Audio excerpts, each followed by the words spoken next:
This is most desiring hair কাট।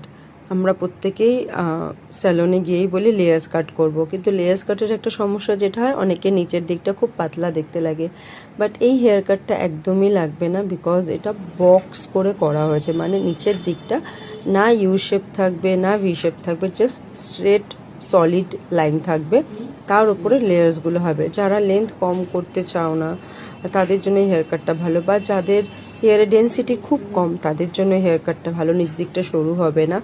তো দেখতেই পাচ্ছ হেয়ার কাটটা কীরকম হয়েছে, আর খুব স্টাইলিশও লাগে। এখন না ওই ফ্যাশনটা চলে গেছে, ওই ইউ মতন দেখতে লাগে বা ভি মতন লাগে, সত্যি ফ্যাশনটা চলে গেছে, এখন আর ওরকম ভালো লাগে না। তো এটা একদম নতুন হেয়ার কাট, যেটা কিনা ইনভার্টেড স্ট্রেট কাটা আছে নিচে, আর ওপরে লেয়ার্স করা রয়েছে।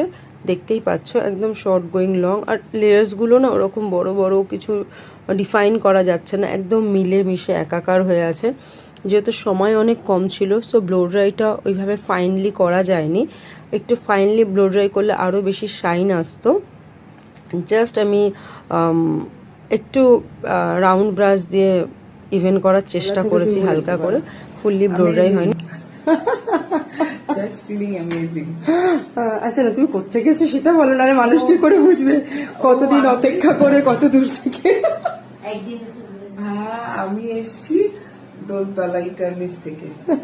আমি যেহেতু অপর্ণাকে চিনি, বিকজ আমি দমদমে থাকতাম, সেজন্য আমি ওকে ছাড়া আর কারোর উপর চুলটাকে ছাড়তে পারি না। একটু আচ্ছা, একটুখানি ঘুরিয়ে দেখিয়ে দাও তো তোমার হ্যাঁ চুলের কাটটা।